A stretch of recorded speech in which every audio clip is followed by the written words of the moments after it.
नमस्कार मित्रांनो, आजच्या या भागामध्ये आपण संविधानाच्या ऐतिहासिक पार्श्वभूमीचा विचार करणार आहोत। संविधानाची ऐतिहासिक पार्श्वभूमी जाणून घेत असताना आपल्या मनात सहज प्रश्न निर्माण झाला ना की संविधान कशाला म्हणतात।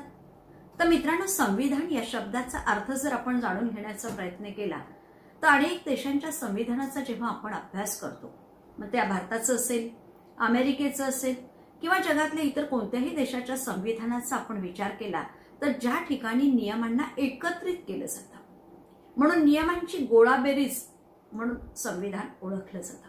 पण अनेकदा संविधानाच्या संदर्भात केलेली व्याख्या म्हणजेच नियमांची गोळाबेरीज होय। आपल्या भारताच्या राज्यघटनेच्या संदर्भात किंवा संविधानाच्या संदर्भात जेव्हा आपण विचार करतो तर घटनाकारांनी आपल्या देशाचा राज्यकारभार कसा चालवावा, शासन संस्था कशी असावी, जनतेचे अधिकार कशा प्रकारचे असावे, जनतेला या ठिकाणी कर्तव्य कोणती पार पाडायची आहेत, शासनाने कोणती कामं करावी जेणेकरून मार्गदर्शक तत्वांच्या संदर्भात विचार, अशा वेगवेगळ्या भागांचा विचार आपण पाहतो। जे नियम तयार केले गेले, हे नियम ज्या ठिकाणी एकत्रित केले गेलेले आहे त्यालाच आपण संविधान म्हणतो।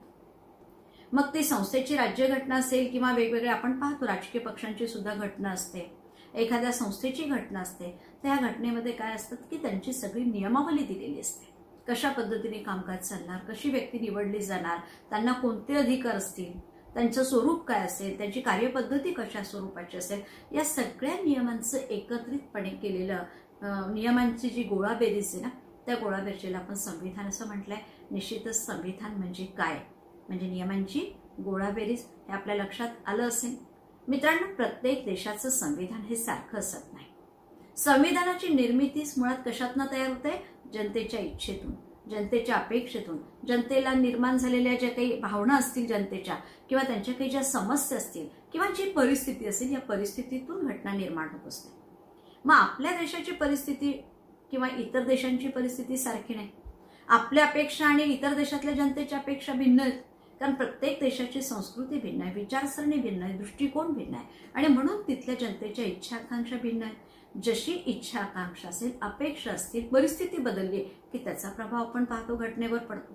म्हणून भारतीय राज्यघटनेमध्ये घटनादुरुस्तीच्या प्रक्रियेचाही विचार केला, कारण काळ वेळ बदलली, व्यक्तीचे विचार बदलले, परिस्थिती बदलली तर घटनेत बदल करणं अत्यंत आवश्यक आहे। आणि या दृष्टिकोनातून आपण पाहतो की जनतेच्या इच्छा आकांक्षा विचारात घेऊनच या ठिकाणी घटना तयार केलेली असते किंवा संविधान तयार केले जातं। म्हणून संविधान सगळ्या जगातलं सारखं असू शकेल का, तर असणार नाही। हे साधं उत्तर आता आपल्याला कळायला लागलं की प्रत्येक देशाची भौगोलिक, सामाजिक, आर्थिक, शैक्षणिक किंवा इतर बाबींचा जर विचार केला तर हा सारखा असत नाही, कारण व्यक्ती तितक्या प्रकृती आहे, तसंच प्रत्येक देशाच्या परिस्थितीमध्ये भिन्नता आहे। मग प्रत्येक देशाची परिस्थिती भिन्न आहे म्हणून प्रत्येक देशाच्या संस्कृतीमध्ये आपल्याला भिन्नता पाहायला मिळते, कारण प्रत्येक राष्ट्र आपल्या देशाचा विचार करून, आपल्या परिस्थितीचा विचार करून, आपल्या लोकांच्या इच्छा आकांक्षा विचारात घेऊन, आपल्या देशाच्या रूढी परंपरा, संस्कृती, दृष्टिकोन, श्रद्धेचा विचार करून या ठिकाणी संविधान निर्माण करत असतं। म्हणून प्रत्येक देशाच्या संविधानामध्ये आपल्याला भिन्नता पाहायला मिळते।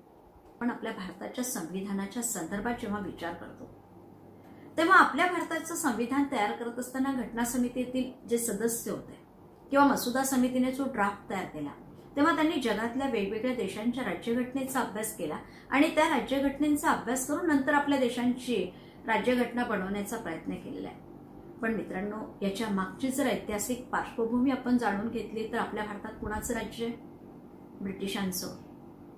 मित्रांनो, संविधान निर्मितीच्या संदर्भातली आपण ऐतिहासिक पार्श्वभूमी जाणून घेतली तर आपल्या लक्षात येईल की आपल्या भारतावर ब्रिटिशांचं राज्य होतं। आता प्राचीन काळामध्ये भारत हा सुजलाम सुफलाम असलेला देश, सोन्याचा धूर निघत होता असं म्हणतात। पण याच आपल्या भारतामध्ये जेव्हा ब्रिटिशांचं आगमन झालं, 1600 मध्ये ईस्ट इंडिया कंपनी व्यापारासाठी आलेली आहे। मित्रांनो, व्यापार करण्याची आवश्यकता त्यांना का भासली असेल, कारण तिथे औद्योगिक क्रांती झालेली होती।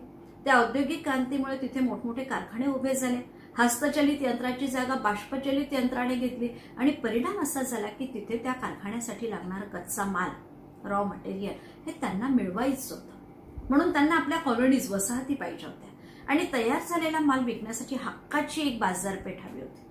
आणि या दृष्टिकोनातून ईस्ट इंडिया कंपनी जेव्हा व्यापारासाठी भारतात आलेली आहे, मित्रांनो, तुम्ही आणि मी जर आपण व्यापार करत असू तर आपलं उद्दिष्ट काय असेल, व्यापार करणाऱ्या प्रत्येक व्यक्तीचं उद्दिष्ट असतं की मला नफा मिळाला पाहिजे, माझा तिथे फायदा झाला पाहिजे आणि प्रॉफिट हाच त्याचा मेन एम असतो. मग आता ईस्ट इंडिया कंपनी आली, त्यांचाही उद्देश काय असणार की कशा पद्धतीने आपल्याला नफा मिळेल, जास्तीत जास्त फायदा आपला कसा होईल, याच उद्देशाने या ठिकाणी आपण पाहतो ईस्ट इंडिया कंपनीने भारतामध्ये व्यापार करायला सुरुवात केली होती. आता व्यापार करत असताना आपली जर हक्काची वसाहत झाली, हक्काची बाजारपेठ झाली, तर तिथे आपल्याला जास्त शोधाशोध करावी लागणार नाही असं ईस्ट इंडिया कंपनीला वाटलं आणि म्हणून त्यांनी आपलं साम्राज्य प्रस्थापित करण्याचा प्रयत्न केला. आता घर आपलं, लक्षात घ्या की आता तुमच्या घराची कल्पना करा की तुमचं घर आहे आणि तुमच्या घरामध्ये मी राहायला आले, म्हणजे ईस्ट इंडिया कंपनी आले. आता ईस्ट इंडिया कंपनीचंच आधिपत्य स्थापन झालं, म्हणजे तुमच्या घरात काय करायचं आहे हे सगळं आता ईस्ट इंडिया कंपनी ठरवते. निर्णय घेण्याचे अधिकार ईस्ट इंडिया कंपनीला आहे. संपूर्ण तुमच्या घरातल्या वातावरणात प्रत्येकाला जे अधिकार होते, म्हणजे आपल्या भारतामध्ये आधी छोटे छोटे छोटे छोटे संस्थानिक होते, ते संपूर्ण एक छत्री अंमलाखाली आलेले आहे. म्हणजे आता तुमच्या घरातल्या प्रत्येक व्यक्तीला जे अधिकार होते ते सगळे अधिकार, त्याच्यावर नियंत्रण मात्र आता माझ्यासारख्या म्हणजे ईस्ट इंडिया कंपनीचं प्रस्थापित झालेलं आहे असं तुम्ही विचार करा. आता जेव्हा तुमच्या घरातल्या सगळ्याच गोष्टीवर अधिपत्य प्राप्त झालेलं आहे, वर्चस्व प्राप्त झालंय, मीच आणलेली वस्तू तुम्हाला घ्यायची आहे किंवा तुमच्याकडची जी पाहिजे ती वस्तू मला घेता येते, अशा प्रकारची परिस्थिती निर्माण झालेली आहे. मित्रांनो, नेहमीच माझा जो हेतू होता, माझा म्हणजे ईस्ट इंडिया कंपनीचा होता, जो हेतू होता तो त्यांचा उद्देश होता की प्रॉफिट कमवायचे, कारण व्यापार करण्यासाठी आलेली कंपनी होती.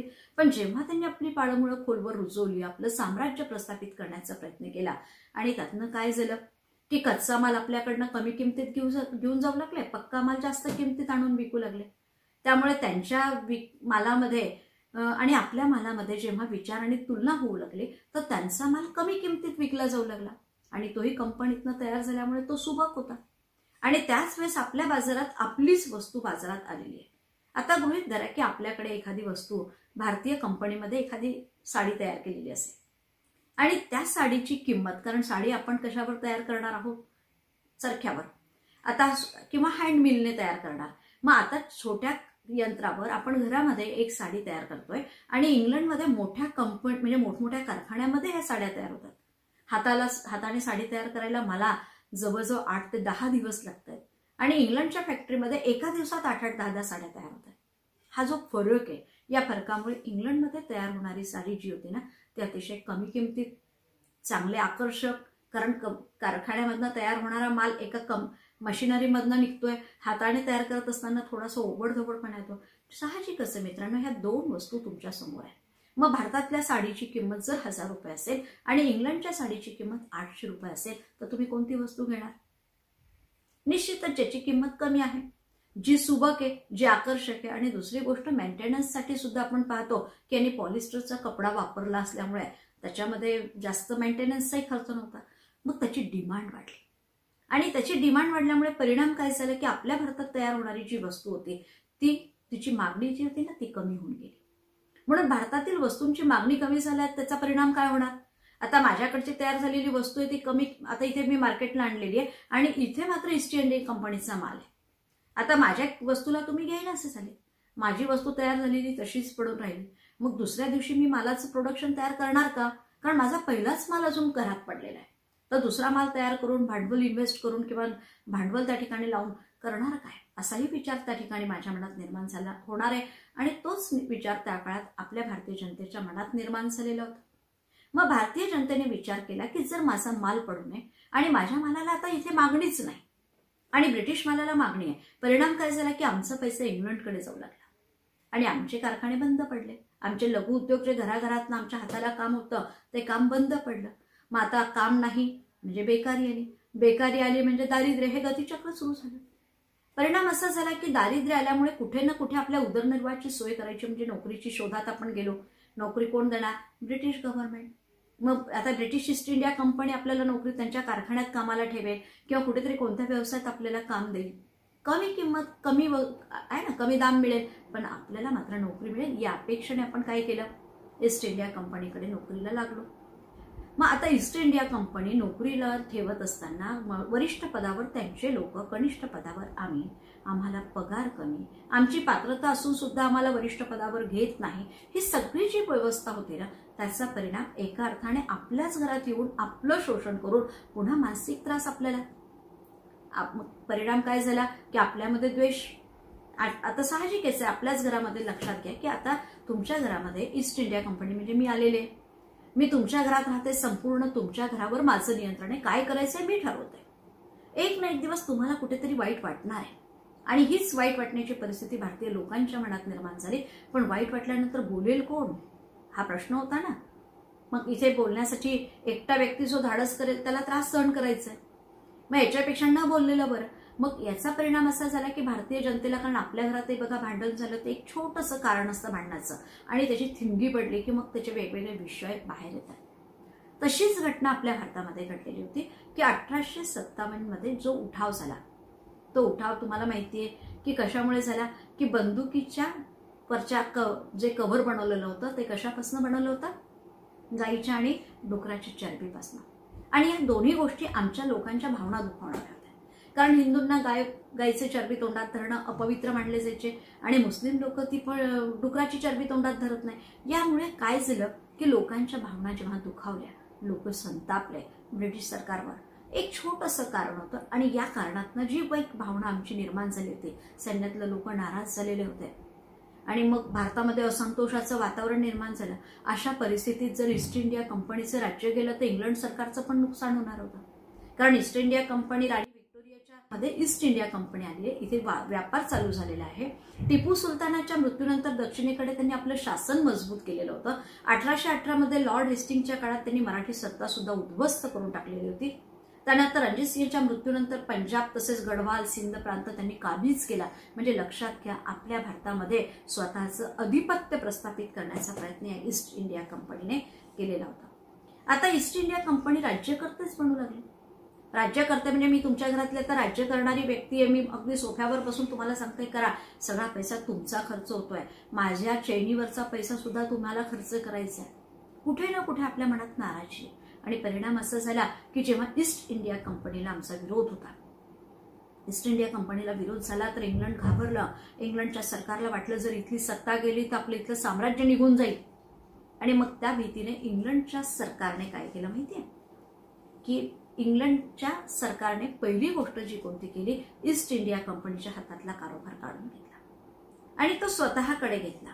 ईस्ट इंडिया कंपनीला भारतामध्ये विरोध होऊ लागला. अशा परिस्थितीमध्ये आपल्या भारतात ईस्ट इंडिया कंपनीच्या विरोधात जेव्हा वातावरण तयार झाले, याची भीती ब्रिटिश सरकारला वाटली. मग ब्रिटिश सरकारने त्या ठिकाणी आपल्या भारतात सत्ता प्रस्थापित करण्याचं धोरण ऐकलं. म्हणून ईस्ट इंडिया कंपनीच्या हातातून तो राज्यकारभार काढला आणि स्वतः मात्र तिथे आपलं म्हणजे स्वतःच्या हातात सत्ता घेतली. म्हणजे आता राज्यकारभार कोणाच्या हातून चालू लागला, ब्रिटिश गव्हर्नमेंटच्या हातून. म्हणजे इंग्लंडच्या पार्लमेंटमध्ये डिसिजन होत आहेत आणि ते आपल्याकडे चालत आहेत. अशा प्रकारची परिस्थिती आपल्या देशात निर्माण झालेली होती. मग आता भारतासारख्या मोठ्या प्रदेशाला जर ईस्ट इंडिया कंपनीच्या स्वाधीन ठेवणं योग्य न वाटल्यामुळे ब्रिटिशांनी ही सत्ता त्यांच्याकडनं काढून घेण्यासाठी एक कायदा तयार केला. तो रेग्युलेटिंग ऍक्ट आहे आणि या रेग्युलेटिंग ऍक्ट करून कंपनीच्या कार्यावर तिथे नियंत्रण ठेवण्यासाठी आवश्यक कायदे करण्याच्या बाबतचा अधिकार ब्रिटिश सरकारने मिळवला. मित्रांनो 1857च्या उठावानंतर ब्रिटिश प्रशासनाने जो कायदा केला आणि त्या कायद्यानंतर 1858 पासून आपल्या भारतामध्ये ईस्ट इंडिया कंपनी ही बरखास्त करून भारताची सर्व सत्ता कोणाच्या हातात आली, ब्रिटिश पार्लमेंटच्या हातात आलेली. अशा प्रकारे जेव्हापासून ब्रिटिशांनी आपली सत्ता प्रस्थापित केली, मग आता ब्रिटिशांची सत्ता आली म्हणजे ब्रिटिशाला आपला एक प्रतिनिधी पाठवणं आलं. कारण आपल्या देशावर नियंत्रण ठेवणार कसं ना. मग नियंत्रण ठेवण्यासाठी किंवा शासन करण्यासाठी ब्रिटिशांनी एक पद निर्माण केलं आणि तो एक प्रतिनिधी आपल्याकडे जो पाठवला तो काय म्हणून ओळखला जात होता माहितीये, गव्हर्नर जनरल. म्हणून भारतामध्ये राज्य करण्यासाठी किंवा भारतावर नियंत्रण ठेवण्यासाठी इंग्लंडचा जो एक प्रतिनिधी आला तो गव्हर्नर जनरल होता. आणि या गव्हर्नर जनरल नंतर आपण पाहतो की ब्रिटिशांच्या पार्लमेंटमध्ये आमचा आवाज ऐकला पाहिजे, आमच्या समस्या जाणून घेतल्या पाहिजे, म्हणून मंत्रिमंडळामध्ये भारत मंत्री पद सुद्धा निर्माण केलेले आहे. आता ब्रिटिश सत्तेने केलेल्या ह्या कायद्याच्या तरतुदीचा प्रभाव आपल्या भारतीय संविधानावर पडलेला आहे. म्हणून आपण हा सगळा ऐतिहासिक पार्श्वभूमी आजच्या भागात जाणून घेतली. मित्रांनो, अशा प्रकारे 1858चा कायदा ब्रिटिश गव्हर्नमेंटने केलेला आपण बघितला. आता ब्रिटिश गव्हर्नमेंटने काय बघितलं की भारतीय जनता नाराज आहे आणि भारतीय जनतेला आता लॉलीपॉप दाखवणं अत्यंत आवश्यक आहे. काही ना काही सुधारणा दिली पाहिजे. जर सुधारणा केल्या नाही तर इथे आपल्याला काम करणं अडचणीचं जाईल. आणि म्हणून ब्रिटिश गव्हर्नमेंटने 1861 मध्ये काय केलं, कायदा केला. आपल्या भारतीयांना सवलती देण्याच्या संदर्भात त्यातल्या काही तरतुदी त्यात करण्यात आल्या. पण या तरतुदी केवळ कागदावर होत्या, दिल्या गेल्या नाही. मग परिणाम काय होणार मला सांगा की मी तुमच्यासाठी एखादा कायदा केला, तुम्हाला मी सवलती देण्याचं जाहीर केलं, कागदावर जाहीर केलं, मी घोषित केलंय, पण तुम्हाला मात्र मी सवलती दिलेल्या नाही, तर तुम्ही खुश राहणार की नाराज होणार? नाराज ना. मग तशाच पद्धतीने ब्रिटिश गव्हर्नमेंटच्या विरोधामध्ये आपली भारतीय जनता नाराज होते. पण बोलेल कोण? जसं आपल्या घरात भांडण झालं तर प्रमुख व्यक्तीला कोण बोलेल, कोण पुढे येणार हा प्रश्न असतो. तशाच पद्धतीने ब्रिटिश गव्हर्नमेंटच्या बरोबर कोण बोलेल हा प्रश्न सुद्धा निर्माण झालेला होता. मित्रांनो, हळूहळू आपण गप्पा मारतो बघा घराच्या कानाकोपऱ्यात इकडे तिकडे बसून की धुसफूस धुसफूस धुसफूस चालू असते आपल्या घरामध्ये. तशाच प्रकारे आपल्या भारतामध्ये, म्हणजे भारत हे आपलं घरच आहे आणि या भारतामध्ये ब्रिटिशांच्या विरोधात धुसफूस चालू झाली. त्यांच्या अन्यायाची एकमेकांमध्ये चर्चा सुरू झाली. पण चर्चाविषयी बोलणार कोण? म्हणून मग शेवटी लोकांना असं वाटलं की आपण जोपर्यंत संघटित होत नाही ना, कारण आपण जोपर्यंत एकत्र येत नाही तोपर्यंत कोण बोलेल हा प्रश्न निर्माण. म्हणून 1885 मध्ये आपण पाहतो आपल्या भारतामध्ये राष्ट्रीय काँग्रेस पक्ष स्थापन झालेला आहे. म्हणजे राष्ट्रीय काँग्रेसची स्थापना झालेली आहे कोणाच्या 3 लोकांच्या नेतृत्वाखाली. यामध्ये ए.ओ. ह्यूम यांच्या प्रेरणेतनं ही सुरू झालेली आहे. दादाभाई नौरोजी त्याचे संस्थापक होते आणि पहिले अध्यक्ष होण्याचा मान जर कुणाला मिळाला तर तो उमेशचंद्र बॅनर्जींना मिळाला. मित्रांनो, 1885 मध्ये राष्ट्रीय काँग्रेस स्थापन झाला केवळ ब्रिटिश सरकारला विरोध करण्यासाठी. आपल्या मागण्या मान्य व्हावा, स्वयंशासन निर्माण व्हावं या अपेक्षेतनं ही निर्माण झालेली आहे. पण मवाळांच्या हाती होते. अतिशय शांततेच्या मार्गाने अर्ज, विनंती, याचना सातत्याने ब्रिटिशांना मागणी करून या ठिकाणी आपण पाहतो की राष्ट्रीय काँग्रेसने ब्रिटिश गव्हर्नमेंटकडे याचिका वेळोवेळी सादर केल्या, आपले प्रश्न मांडले, कशा पद्धतीने ब्रिटिशांकडून आमचं शोषण होतं याचीही मागणी मांडण्याचा प्रयत्न केला.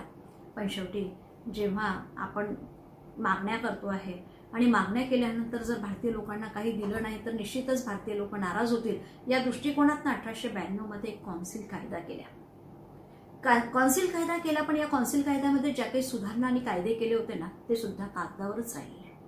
प्रत्यक्षामध्ये ब्रिटिश गव्हर्नमेंटची देण्याची इच्छा नव्हती, फक्त आभास निर्माण करायचा होता. कारण दाखवायचं होतं, दाखवल्यानंतर आपल्याला विरोध होणार ही भावना होती आणि याचा परिणाम असा झाला की इथे आपल्याला काहीही मिळालं नाही. मग मवाळ लोकांचं म्हणणं होतं की ब्रिटिशांवर विश्वास ठेवा, त्यांच्या न्यायबुद्धीवर विश्वास ठेवा, आज नाही उद्या नाही परवा त्यांना आपण पटवून देऊ, आपली मागणी त्यांना पटली की निश्चितच ते आपल्या मागण्या मान्य करतील. अशा प्रकारची एक विचारसरणी आपल्या भारतात मवाळ लोकांची होती. पण काही व्यक्तींना मात्र ही भूमिका आवडत नव्हती. जेव्हा आपण सातत्याने मागणी करून पाठपुरावा करून आपल्या मागण्या मान्य होत नाही तर कुठेतरी आपल्याला आक्रमक बनलंच पाहिजे. आणि या दरम्यान तुम्हाला माहिती आहे की 1896 मध्ये पुण्यामध्ये प्लेगची साथ आली आणि या प्लेगच्या साथीवर ब्रिटिश गव्हर्नमेंटने जो काही इलाज केलेला होता, उपाय शोधलेला होता, त्याचा परिणाम काय होता की ज्याला प्लेग झालं त्याला मारून टाका. त्यावेळेस केसरी आणि मराठासारख्या वृत्तपत्रांचे संपादक असलेले लोकमान्य टिळकांनी अग्रलेख लिहिला होता की सरकारचं डोकं ठिकाण्यावर आहे. आणि मग त्यामुळे प्रक्षोभक वातावरण आपल्या भारतामध्ये निर्माण झाले. मग भारतामध्ये जेव्हा प्रक्षोभक वातावरण निर्माण झालं, आता भारतीय जनता ब्रिटिशांच्या विरोधात जाते की काय? मग आता मला सांगा की आपल्या घरात आपण सगळे संघटित होतोय आणि येणाऱ्या ब्रिटिश सरकारला विरोध करतोय. ब्रिटिश सरकार मूडभर, आमची संख्या जास्त आहे, मग यांच्या ब्रिटिशांच्या मनामध्ये तर दडदड होणारच ना की आज नाही उद्या आपल्याला जावं लागेल. मग याच्यात आता उपाय काय करायचा? यांच्यामध्ये फूट पडा. यांच्यात फूट पाडली, हे आपसातच भांडत राहतील, दोघांचं भांडण तिसऱ्याचा लाभ होईल, आपला फायदा होऊन जाईल. या पद्धतीने ती म्हणजे कूटनीती रचण्याचा प्रयत्न ब्रिटिश गव्हर्नमेंटने केलेला आहे. म्हणून 1905 मध्ये बंगालची फाळणी पण झालेली आणि या बंगालच्या फाळणीचा जर विचार केला तर हिंदू आणि मुस्लिमांना वेगळं करण्याचा प्रयत्न, फोड आणि झोडा नीतीचा वापर पाहतो आपण की या बंगालच्या फाळणीच्या वेळेस केला. परिणाम असा झाला 1906 मध्ये आपल्याकडे मुस्लिम लीग हा वेगळा पक्ष स्थापन झाला आणि हिंदू आणि मुस्लिमांमध्ये फोडण्याचा प्रयत्न करून ब्रिटिशांनी आपल्या देशामध्ये आपलं राज्य चालवण्याचा प्रयत्न केलेला आहे. मित्रांनो, अशा प्रकारे जर या सगळ्या गोष्टी बघितल्या तर आपण पाहतो 1906 मध्ये जहाल गटवादीचे प्रमुख असलेले लोकमान्य टिळक यांना अटक करण्यात आली होती. मंडालेच्या तुरुंगामध्ये त्यांना ठेवण्यात आलं होतं, जिथे त्यांनी गीता रहस्य ग्रंथ लिहिलेला आहे. अशा या लोकमान्य टिळकांना जेव्हा जेलमध्ये पाठवलं, भारतीय जनता नाराज आहे, भारतीय जनतेला आता खुश ठेवण्यासाठी काही ना काही करणं अत्यंत आवश्यक आहे, आणि म्हणून 1909चा मोर्ले मिंटो सुधारणा कायदा करण्यात आला. मित्रांनो, हा 1909चा मोर्ले मिंटो सुधारणा कायदा जर आपण बघितला तर या कायद्यामध्ये भारतीयांना देण्यापेक्षा भारतीयांमध्ये फूट पाडण्याचाच प्रयत्न इथे ब्रिटिशांनी केलेला आपल्याला पाहायला मिळतो. कारण या कायद्याने मुस्लिमांना कायदेमंडळात स्वतंत्र प्रतिनिधित्व देण्याचा प्रयत्न ब्रिटिशांकडून झाला. म्हणजे हिंदू आणि मुस्लिम असा प्रतिनिधित्वाचा वेगळा भाग करण्याचा प्रयत्न या ठिकाणी केला. म्हणजे फूट पाडण्याचा प्रयत्न 1909च्या मोर्ले मिंटो सुधारणा कायद्याने झाला. परिणाम भारतामध्ये एकी निर्माण होण्याच्या ऐवजी या ठिकाणी कशा पद्धतीने त्यांच्यात फूट पडेल याचा प्रयत्न या ठिकाणी ब्रिटिशांनी केलेला आपण पाहतो.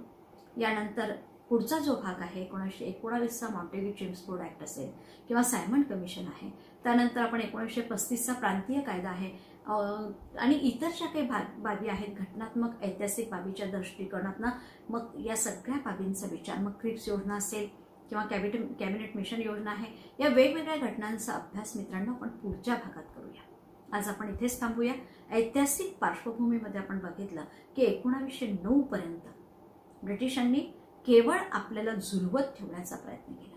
हाती काहीच नाही, केवळ देतो 1818 पासून ते 1909 पर्यंत, म्हणजे जवळजवळ 50 वर्षाच्या या कालावधीत आम्हाला मिळालं काही नाही, निराशा फक्त मिळाली. आणि या निराशेचा परिणाम असा झाला की भारतामध्ये जेव्हा आता आक्रमक वातावरण निर्माण झालेलं आहे, प्रक्षोभक वातावरण निर्माण झालंय, संपूर्ण जनता आता पेटून उठलेली आहे, आणि परिणाम असा झाला की आता इथे भारतीय जनतेला काही सवलती देणं गरजेचं आहे. या ठिकाणी मॉन्टेग्यू चेम्सफोर्ड ऍक्ट करण्यात आला. याच्याविषयी आपण डिटेल नंतर बघणार आहोत. इथेच थांबूया मित्रांनो. व्हिडिओ आवडला असेल तर लाईक आणि शेअर करायला विसरू नका. धन्यवाद.